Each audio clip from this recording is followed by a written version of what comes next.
हाँ जी बच्चों, welcome back. बहुत सारा स्वागत है आपका। और देखो बेटे, हम लोग कर रहे हैं यूनिट 3 चैप्टर 1, आपको पता ही है। और पहले थोड़ा सा जो करा दिया है उसको रिवाइज कर लेते हैं, फिर बात को आगे बढ़ाते हैं। तो इस वीडियो में पहले थोड़ा सा रिवीजन। अच्छा बताओ, सबसे पहले कौन सा लॉ बताया था? सही कह रहे हो, बायो-सेवर्ट्स लॉ। तो बताओ बायो-सेवर्ट्स लॉ क्या था, कुछ याद करो। बायो सेवर्ट्स लॉ फॉर्मूला याद है? बोलो। dB equals to mu not upon 4 pi I D L sine theta upon R square. बेटे इस लॉ में ये तुम्हें याद ही होगा, जो हमें ये लॉ से मैग्नेटिक फील्ड मिलता है, लेकिन पूरा मैग्नेटिक फील्ड नहीं, एक छोटी सी लंबाई dl से, एक छोटे से करंट एलिमेंट से जो छोटा सा मैग्नेटिक फील्ड प्रोड्यूस होता है, पहले वो मिलता है, फिर उसे इंटीग्रेट करना होता है, तो हमें पूरा मैग्नेटिक फील्ड मिलता है। सारा बेसिक लॉ है, ये इंपॉर्टेंट है, आपको मालूम ही है। दूसरा बच्चों, हमने सीखा था मैग्नेटिक फील्ड की डायरेक्शन निकालने के लिए रूल। तो कम से कम एक रूल तो ध्यान ही रखो, ज़्यादा ना भी रख पाओ तो। Right hand palm rule. अब ये बताओ, राइट हैंड पाम रूल याद है या भूल गए हो? अच्छा बोलो एक बार तो पता लग जाएगा। सही कह रहे हो, बोलो चलो। इफ वी, हाँ आगे बोलो। इफ वी, हाँ बोलो। If we point our right hand thumb in the direction of current, if we point our right hand thumb in the direction of current and stretch our fingers towards the observation point, then the thrust which can be applied by our palm will give the direction of magnetic field at that point. याद आ रहा है? करना क्या है? सीधे हाथ के अंगूठे को किधर करना है? करंट की दिशा में। उंगलियां किधर फैलानी है? ऑब्जर्वेशन पॉइंट की तरफ। तो हथेली से जिधर धक्का दे सकते हो वही होती है किसकी दिशा? बताओ, मैग्नेटिक फील्ड की। थोड़ा सा तो याद आ ही गया होगा। एक और थी बात बच्चों, हमने निकाला था मैग्नेटिक फील्ड किसके कारण? एक वायर के कारण। तो अगर वायर फाइनाइट है, फाइनाइट लॉन्ग वायर है, तो बताओ मैग्नेटिक फील्ड का क्या फॉर्मूला था? Mu not upon 4 pi I upon A sine phi 1 और प्लस साइन फाई 2। याद आ रहा है? ए का नाम था परपेंडिकुलर डिस्टेंस, बहुत ध्यान से याद कर लीजिए। Perpendicular distance of the wire from the observation point, है ना। फाई 1 और फाई 2 एंगल थे। अगर फाइनाइट की जगह ये वायर दोनों सिरों पर इनफाइनाइट हो, infinite wire on both ends, बोलो क्या होता था? फाई 1 और फाई 2 दोनों ही 90 डिग्री हो जाते थे। ध्यान आ गया होगा, इनफाइनाइट का केस है ना। तो फाई 1 भी 90 डिग्री, फाई 2 भी। तो साइन 91 यहाँ से आता था, साइन 91 यहाँ से आता था, 1 और 1 2 हो जाता था, तो आंसर आ जाता था, यहाँ 2 लग जाता था। तो बी का फॉर्मूला हो जाता था mu not upon 4 pi 2 I upon A. Magnetic field की डायरेक्शन हर बार निकालनी पड़ती है, तो हर बार कौन सा रूल यूज करोगे? Right and palm rule. ठीक है, कभी भी डायरेक्शन निकालनी हो तो आपको राइट एंड पाम रूल लगा लेना चाहिए बच्चों, है ना। एक और बात थी तीसरी, अगर वायर एक सिरे पर इनफाइनाइट हो, है ना, और एक सिरे पर ऑब्जर्वेशन पॉइंट हो, समझ में आ रहा है? एक सिरे पर वायर इनफाइनाइट लेंथ की है और एक सिरे पर ऑब्जर्वेशन पॉइंट है। ध्यान आ रहा है? तो इस तरह से, तो बोलो क्या है? फाइनाइट एट वन एंड,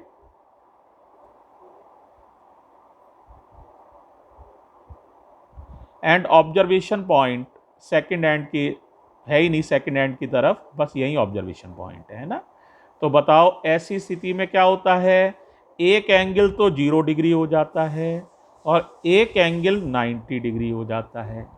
अब साइन 0 0 हो जाता है, साइन 90 1 हो जाता है। 0 में 1 ऐड करोगे तो भी 1, 1 का मल्टीप्लाई करोगे तो यही आंसर आ जाएगा।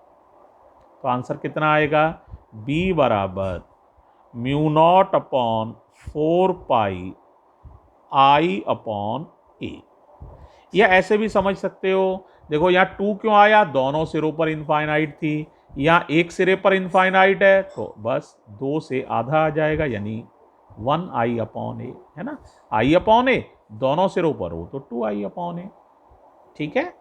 और अगर लास्ट बात है, पॉइंट कहाँ हो, बोलो वायर पर ही, या वायर को बढ़ाएं तो पॉइंट उस पर पड़ सके, दोनों स्थितियों के लिए है। If point lies on the wire और ऑन द एक्सटेंडेड वायर तो if point lies on the wire और on the extended wire,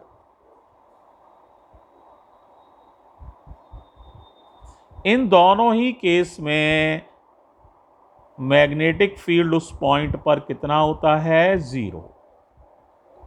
ठीक है, इतना बच्चों रिवाइज कर लीजिए। अब मैं अगले आर्टिकल पर जा रहा हूं, रिवीजन वाला वर्क ये है, ठीक है। अब बच्चों मैं ले रहा हूं सर्कुलर वायर ले रहा हूं।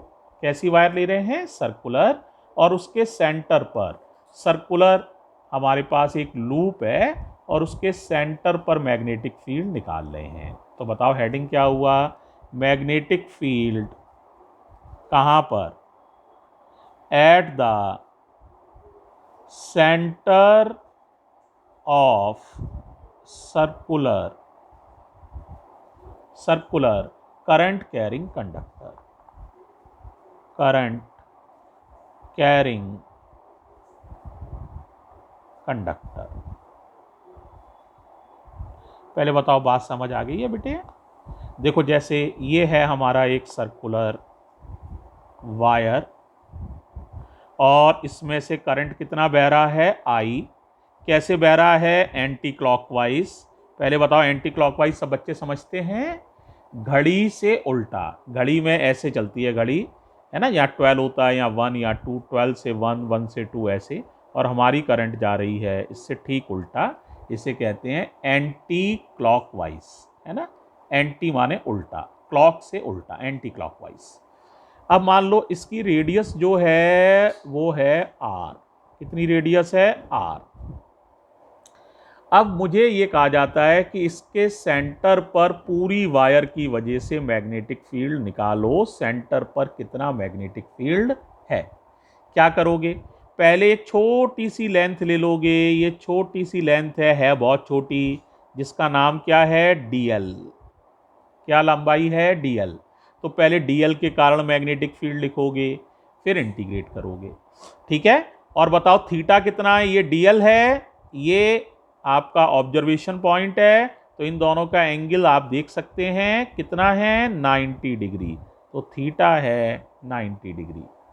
थीटा किन किन के बीच का एंगल होता है, एंगल बिटवीन करंट एलिमेंट, ये दिशा है, and the line joining the current element to observation point, यानी इस वाली लाइन और इस वाली लाइन।